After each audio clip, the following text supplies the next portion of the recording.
So this happened back in 2006, when I was 16. My friend Taylor and I had spent the entire day skateboarding and filming around various parts of town. As we were trying to finally finish up our epic skate video, it had gotten pretty dark and we were just about to wrap it up to go home and see what we got. But my friend Taylor insisted we go back to a certain spot so he could try to get a better take of his best trick. The spot was located on a private commercial property. You had to park in a fairly rural area, hop the fence, and quietly walk in hope to get a few attempts before getting booted by someone for skateboarding. But being after hours, we were fairly confident we were in the clear. The best part about shooting at this spot at night was that the area had notorious lore by the locals. Some say before they built what's currently there was an insane asylum that burned down, killing almost everyone inside. Others say it was a place people came together to practice witchcraft. Also, some say if you hiked in the woods outside the property, people swear time stands still, or when you leave, sometimes hours pass by as if they were minutes. So getting the shot at night would have fit great to the darker theme of the video we were trying to make. I set up my lights and readied my camera. Taylor tried to lip slide the handrail of the perfect 7 stair on the property. I've seen him land it way cleaner. We were both pretty dusty from skating all day, and it started to get really cold outside. I swear, it went from 65 degrees to what felt like 40 degrees. Taylor was rolling up to the staircase for another try, and stopped and pointed out behind me. There's a dude over there. I turned around and saw a guy lightly jogging straight toward us. He was wearing all black and had a funny gimp in his jog. He was in a dark spot, so it was hard to make him out. But as he got closer, we noticed it was just a security guard, probably about to kick us out. So I started packing my things, but literally could not find my backpack, which was by my side the entire time I was shooting. I was so confused.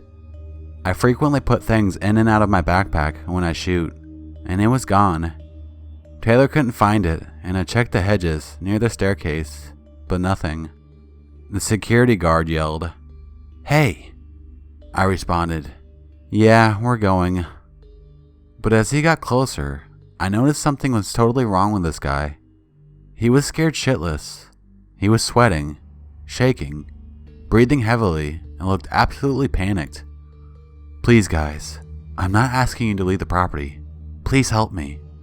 We asked him what was going on, and he explained to us that someone had jumped him, and he would feel safer staying with us until the police arrived.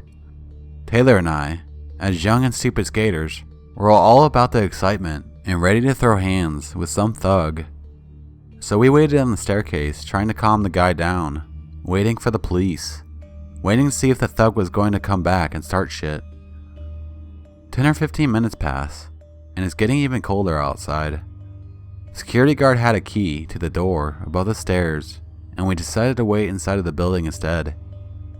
It's dark inside and smells horrible, but it was warm. I have no idea what type of facility this even was, or what they do there, but it smells rancid. I go down the long and narrow dark hallway, wondering what the fuck I just got myself into. I pass multiple doors in the hall, and most are open. I take a glance at each of them as I pass by. They are mostly office-looking rooms with computers or stocked shelves of supplies. But one door caught my eye instantly. My fucking backpack was sitting on a chair inside the door. All the hairs on my neck stood up. I turned around and checked on Taylor, and he was still back there talking to the security guard. Next to my backpack, there was a dude lying on the floor, super stiff, almost like he was hiding. I instantly lost the desire to piss, nearly even pissed myself, and decided to walk back to Taylor. I was ready to get the fuck out of there. And now, I am completely second guessing the security guard. Either this guy hiding was the guy that jumped him, or we were about to majorly be set up, and it really felt that way. I got back to Taylor and asked the security guard why the cops aren't here yet. He said he would call them again on a landline, and goes down the hallway. I lightly whisper and tell Taylor about my backpack and about the guy. I count the doorways, watching the security guard go down the hall. He enters the exact room my backpack was in, turns on the light, and it's quiet. "Hey, is this your bag?" He's in there, doing something, knowing there's another person in there. Taylor called 911 on his cell phone. The security guard pops out and says, "Hey, I called him, that's not necessary." Taylor tells him where we are, and that we're creeped out by the situation. The dispatcher told him that we need to leave immediately. The security guard walks toward us, telling us to get off the phone. Then, the guy in the room with him comes out and walks towards us with a security guard, holding a knife. I held up my skateboard like a bat and told them to fuck off, but they kept advancing. We pushed the door open and bailed. We threw down and jumped on our skateboards and pushed as fast as we could. Our adrenaline was pumping. We got down to the gate and jumped it and returned to our car. Being as stupid as we are, Taylor's still on the phone with the dispatcher, gets his paintball gun out of his trunk and walks toward the gate and starts shooting it all over the property. 5 minutes later, the cops show up, cut the gate, draw their guns, and sweep the place. They couldn't find the people, but they recovered my backpack like I had asked. I checked it to see if anything was missing, but nothing was missing, only gained. I found deli turkey meat inside of my bag, just open meat. It had to have been like 2 pounds of turkey. Super fucking weird. Taylor and I still talk about it. Apparently, that place never had security staff. Just day workers who keep an eye on the place.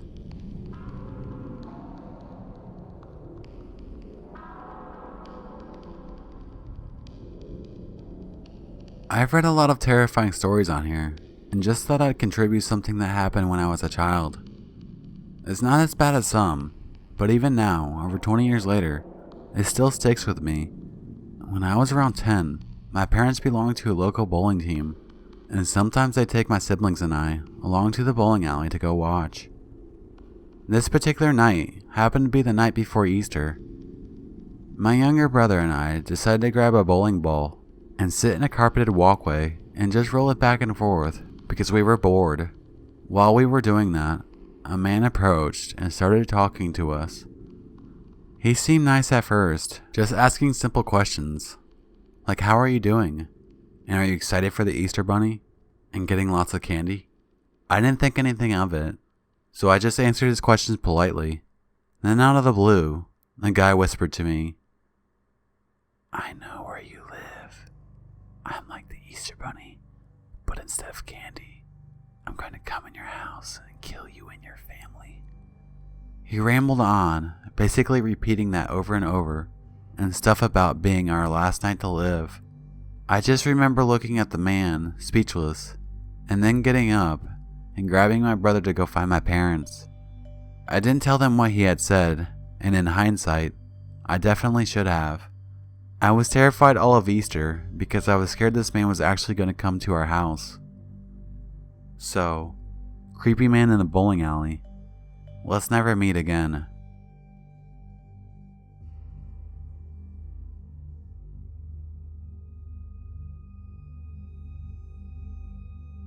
I'll preface this by saying this is my first post on the subreddit, so I apologize if my post is formatted incorrectly. This happened to me when I was about 8 or 9 years old, and to this day, is one of the most disturbing, confusing encounters I've ever had. It was a very hot afternoon during summer vacation, and I decided to have a lemonade stand down the street from my house. My friend and I rode our bikes 2 blocks away and set up shop. A few hours passed, and she decided she had to go home for dinner.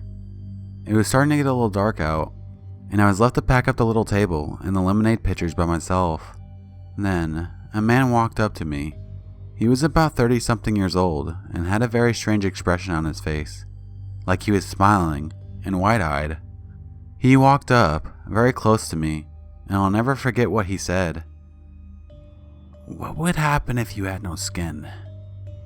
I was taken aback and just responded, I'm not sure." And he said, "What would happen if you had no heart?" Then, "What would happen if you had no toes?" What would happen if you had no eyes? He kept getting closer and closer to me, and still had something very, very off about his facial expression. I was naive and young, and although I didn't realize how creepy this really was, I felt really uncomfortable and started grabbing all of my stuff. Because I had so many things, I couldn't ride my bike home. I had to wheel it next to me. When I started walking away towards my house, the man started following behind me, still not saying anything, except for asking me what would happen if I didn't have certain body parts. When I sped up, he did too. Then he eventually trailed off, and every time I looked back, he was just standing in the corner, looking at me. I never told my parents, and I never saw him again. I was more uncomfortable and confused than I was scared, but now looking back on it, I wonder, was he just a mentally handicapped harmless man? Or was he some kind of dangerous disturbed man? Regardless, scary lemonade stand man, let's not meet.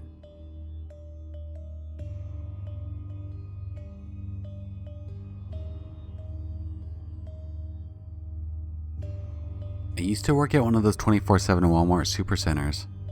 I was right out of high school, 19-year-old female, and worked as a cashier for 2 terrible years where I was subjected to all kinds of abuse from customers and coworkers alike. I mean, I was screamed at, slammed into a register face first, groped, and even farted on once because this old lady was mad that oranges were priced each and not by the pound. Not even kidding. However, the time that sticks out in my head the most is the time a customer tried to follow me home. I had just started my shift, and the second I got on the register, I had a line about 10 people long. For some reason, the Walmart I worked at never had enough registers open, so people were usually really mad and impatient by the time they got to me. I get right to work and keep a smile plastered to my face while making the minimal mandatory small talk. How are you? Did you find everything? Most customers were polite, but not very interested in talking, so it's easy to fall into a bit of a cashier robot mode. I get to this guy who had only 2 items, yogurt and Band-Aids. I ring it all up in record time and neatly bag it up, but the customer doesn't seem to be paying any attention. He wouldn't look at me or answer my greeting. His eyes just stared right down at the conveyor belt. Maybe he was a bit zoned out. The conveyor belt didn't look too dirty.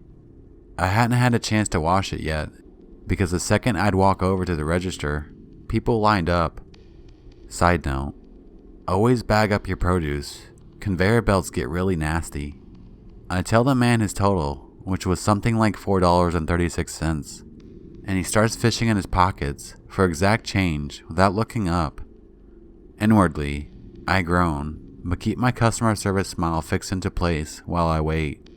He is wearing one of those muddy brown denim jackets with lots of pockets, and as he rifles through, I keep catching whiffs of stale BO and cigarettes. His hands were pretty dirty too, and all dried out from the cold weather. He dumps out an assortment of change on the counter, still not looking at me, and I begin to count it up. Everything is uncomfortably quiet. I can feel the eyes of every customer waiting in line, boring into me, all except the guy, who was then digging in his pant pockets too. He was about 30 cents short. I let him know once I was sure he wasn't going to find any more coins. It was then that he looks at me, making this scrunched up face. His eyes were very dark brown, almost black, and they pierced right into me accusingly, as if he thought I was lying or something. While he was watching, I counted everything again. It's only 30 cents. Can't you just give me your employee discount? No, that's against the rules, I answered apologetically. Want to put something back? I wasn't about to get fired for giving someone my discount, which was only 10% if you're wondering. He wasn't the first person to ask for it, but most people pretended they were joking. He was not joking. No, I want them, he said, glaring at me. I was beginning to wish he'd start staring at the conveyor belt again instead of at me. He was making me pretty uncomfortable. If I'd had 30 cents in my pocket, I would have paid it up myself just to get this guy to leave. He reaches over to take the bag, but I turn the little bag carousel so that he can't. That was probably a stupid move on my part, but it wasn't like I could let him steal. If my register was short 30 cents, my supervisors would be all over me. I know you get a discount. Just plug it in. He completely blows up at this point, but I just shake my head and look at the other customers, probably with a deer in headlights expression. People are watching, but no one does anything. This is just something that's inconveniencing them, even though I'm actually pretty scared. I'd already started flashing my register light so that the CSM would come, but they were notorious for taking their sweet time. I'll get a CSM, but it might take a few minutes, I nervously offer. But the man just goes off and goes on about how it's not that much and he needs it. With some explicit language thrown in, of course. He leaves before the supervisor comes over, grabbing all of his change and shoving it all into one pocket before stomping off. I'm relieved that he's gone and continue working in uneasy silence. Everything seemed to go on as normal after that. My shift ends at midnight and I managed to clock out on time for once. I didn't have a car and would normally call my mom to come pick me up, but she was out of town and it was too late to call anyone else, so I decided to walk rather than waste money on a cab. I lived about 20 minutes away and felt pretty safe walking because you didn't really tend to run into other pedestrians at that hour. After a few minutes of walking, I noticed the car was driving really slowly behind me. The speed limit was 45 miles per hour, and this car was probably going about 10. I got a bad gut feeling and walked a little faster while trying to rationalize it. It could have been someone who wanted to offer me a ride or get directions. But no. Whoever it was stayed behind me and did not try to pull up next to me at all, even though they were going really slow. After about 5 minutes of this, the car finally turns off into one of the neighborhoods. I was relieved, but it was short-lived. The driver parks his car on the curb and gets out of his car, then comes jogging up to me. I realized immediately that it was yogurt Bandaid Guy. He was wearing the same exact muddy brown jacket and is staring at me with those dark eyes. I turned around and start jogging down the sidewalk, which is still icy, and he just jogs up right next to me. I can actually hear the change jiggling in his pocket. He doesn't say anything at first, so I just try to run faster without slipping.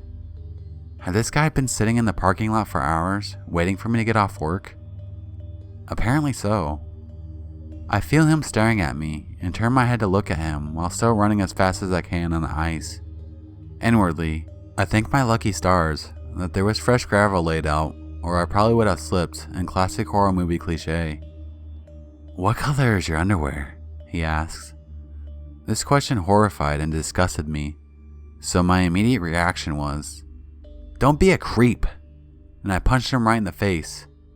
It hurt my hand like a bitch, but he stops running for a second and bends forward a bit, clutching his face. I swear I heard him say, "Okay," but I just keep running, and I'm too scared to look back. I'm not sure if he kept following me after that, but I didn't run straight home because I was scared of him figuring out where I lived. When I did finally make it home, probably an hour later, I went to my landlady's apartment first and told her what had happened. I was really shaken up, and I told her that if she saw a suspicious guy around the building, she should call the police. My mom was out of town. I did still live with her at the time, and she didn't answer my calls, so I watched Disney movies until I was calm enough to go to sleep. The next day, I told the managers at work what had happened, but they didn't care. In hindsight, I probably should have called the police, but I was young, and I thought that if it was necessary, management would have told me to do it. Don't know why I thought that, considering they had a way of really not caring about their employees, and this sort of situation wouldn't have made them look good. This wasn't the only Walmart-related instance, where the police should have been called, but weren't. I felt pretty angry that they didn't take me seriously, or care that I was scared. I wanted to go home early, because I was scared that the guy would show up again, but they told me no, and made me go work the registers.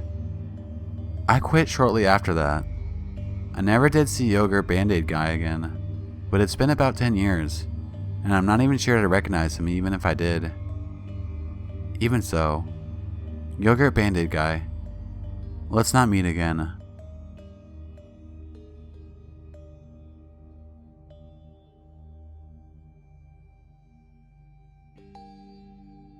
This happened almost exactly 3 years ago. It showed up in my Facebook memories yesterday, and I thought you guys might appreciate it. I was taking the bus home from the store one night, around 7 to 8 p.m. It's a route that I took on a regular basis, and still take all the time, so usually, I recognize some of the people on it. Anyways, this guy that I've never seen before, and have never seen since, gets on a few stops after me. He's probably in his mid to late 40s and wearing construction attire. He keeps looking back at me as if he recognizes me or something, so I kind of fake smile at him in the hopes that he'd stop. Instead, he takes it as an invitation to start a conversation. He starts asking me all these invasive questions, to which I get the most generic non-answers, hoping that maybe he'll notice that he's making me uncomfortable and leave me alone. Instead, he asks me out for drinks. I say, no thank you. I'm a minor. I was 17 at the time, to which he replies something along the lines of, that's okay, I don't mind. And then, maybe I can join you at home. I think he went on to explain that we could watch a movie and he'd make me the best drink I've ever tasted. But I interrupted him and told him that I was uncomfortable and didn't want to talk to him anymore. Maybe not my smartest move, but at least I was honest, and he did stop talking to me. I put in my earbuds and watched him out of the corner of my eye for the rest of the ride. Every time someone pulled the cord or the bus stopped, he looked back to see if I was getting off.